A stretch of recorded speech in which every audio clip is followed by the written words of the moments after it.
And welcome back, everyone. Today we'll be starting an overview of the World Heroes for AES, or the home console version of the Neo Geo.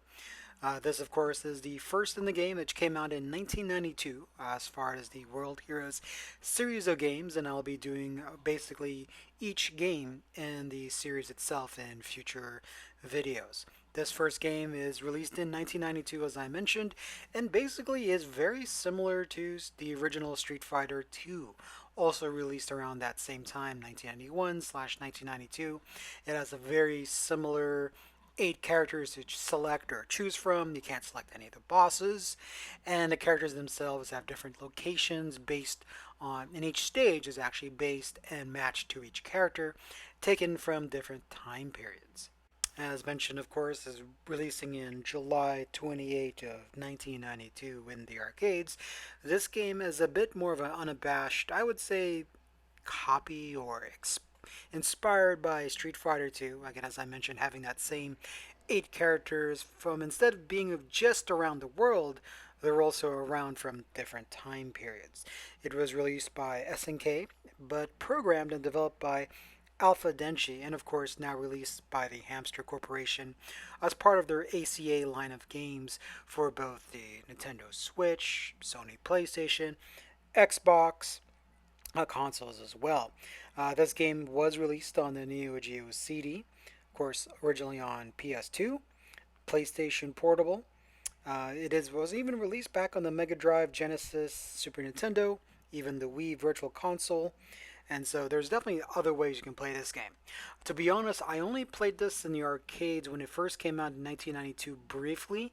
At that time, I actually rented this on the Genesis. And honestly, at that time, I did not know that the Genesis version was the poorer of the two home versions, which were released on the Super Nintendo and Genesis. The Super Nintendo was actually an overall better version of World Heroes, but the Genesis had a much better controller, especially when it came to the scientists.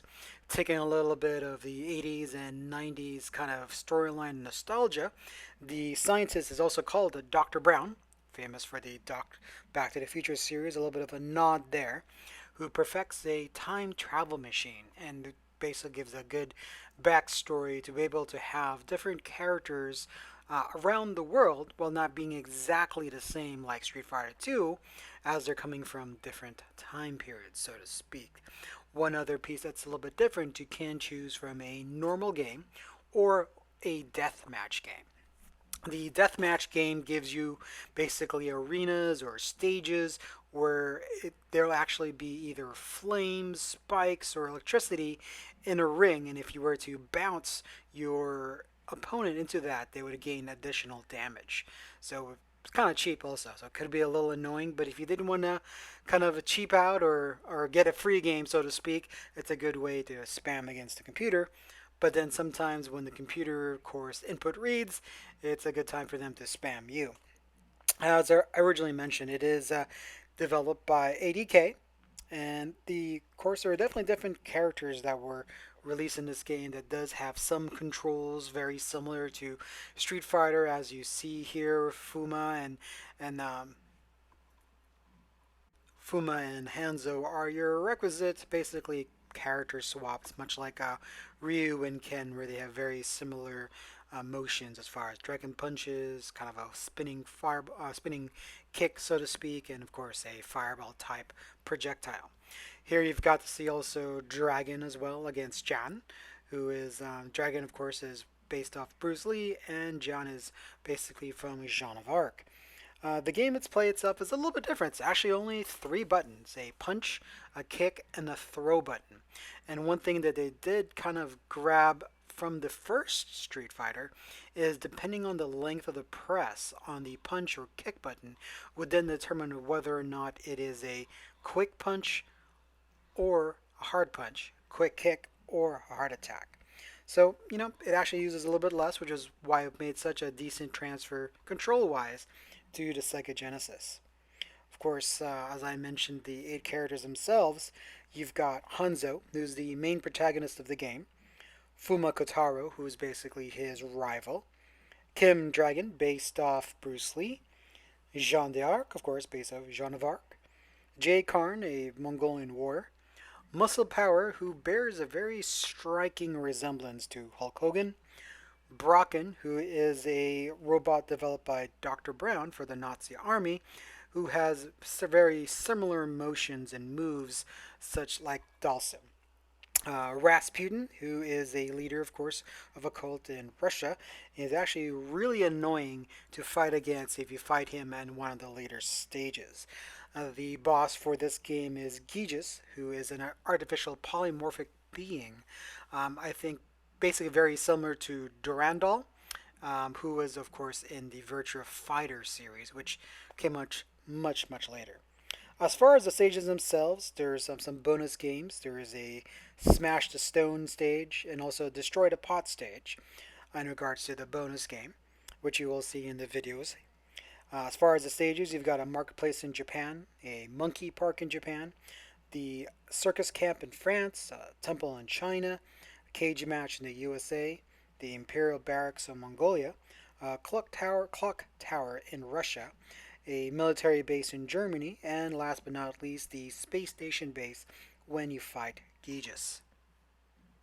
And then the stages that are only available in the deathmatch mode is a high energy stage, which is a ring surrounded by high voltage electricity, a needle oil stage, straight out oil stage, a hair splitting stage, a fire stage, a stage with a ring filled with landmines, a needler stage, again another high energy and oil stage, and then a high energy with landmine stage.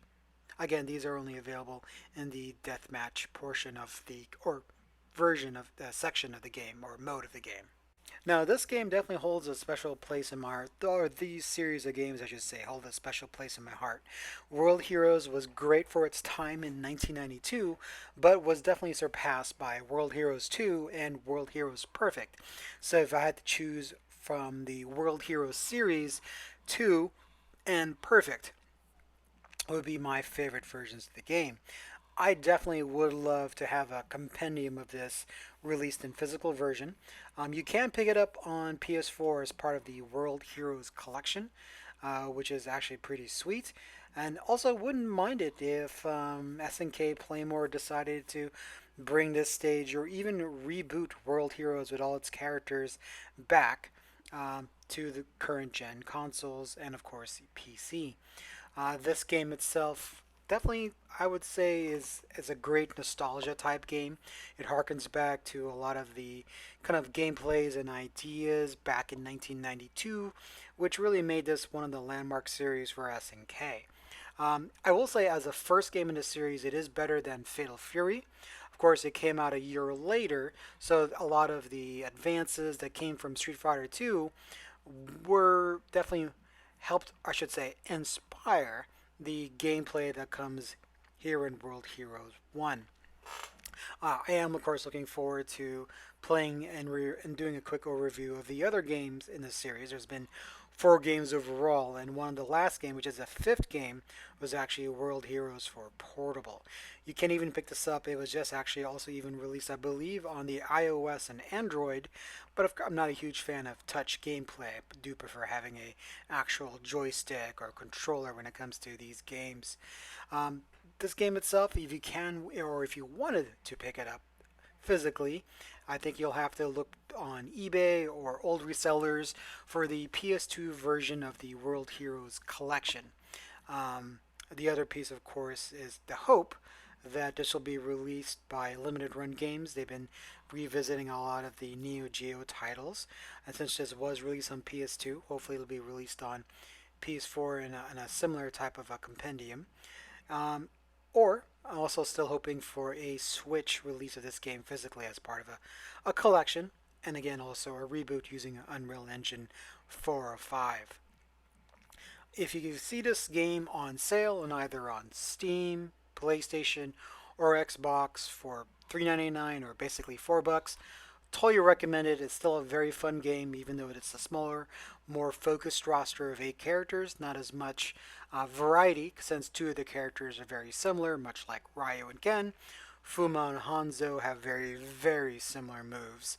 So, of course, really, you've only got about 6 unique characters. That said, uh, $7.99. I only picked this up on the Switch eShop because I am a fan of the Neo Geo games, all of their games, honestly. And I definitely want to support it whenever I can and purchase games, licensed games, as legitimately as possible. You can also, of course, pick this up as part of the MVSX. This is part of their 50 game library as well. Now, going to the graphics, sound, and gameplay, graphics for its time, I would say was a good solid 8. The character was a fairly decent size, while not as large as any of the Art of Fighting game characters, since it doesn't have any scaling or zoom like Art of Fighting or Samurai Showdown. The characters themselves were very colorful, well animated for its time. Of course, if I have to reflect compared to later games in this series, more of a 6 out of a 10. But for its time and a first in its series, easily an 8 out of 10. As far as gameplay, again, for first in its series, again, still an 8 out of 10. If compared to the later games in the series like World Heroes 2 or World Heroes Perfect, I would say again a solid 6. Sound, great character voices, sound effects. Well, the hits are okay. They don't have as much impact as I would have liked. And honestly, the music for me is pretty forgetful. It fits, but it's more just kind of filler music. Nothing really stands out to me in regards to an amazing song that I would have to love to have as part of a soundtrack. So overall, I would give this game for its time in 1992 a solid 8 out of 10. Now, looking back on it today, looking as an overall series, I would say it's more of a 6, maybe a 6.5 out of 10 overall when you compare World Heroes 1 all the way to World Heroes Perfect. And one of the biggest things that does affect that gameplay score when comparing it as part of the series is the fact since it was the first with a limited roster of only 8 characters and 2 of them basically being character swaps as far as move sets, it limits your choices and variety of gameplay styles when it comes to the actual variety of gameplay for the game itself. And of course, this being an early Neo Geo SNK game, even though it's produced by ADK, it does have the dreaded AI hard difficulty that just ramps up out of nowhere. So the first 3 or 4 fights are pretty decent, but after that, the cheapness of the AI, whether that be input reading, whether that be copying, definitely ramps up, especially as far as some of the unfairness for some of the kind of priority when it comes to the CPU's movesets and some of the damage factor. But again, this was built for the arcades, so it was made to take your quarters. Very apropos for its time.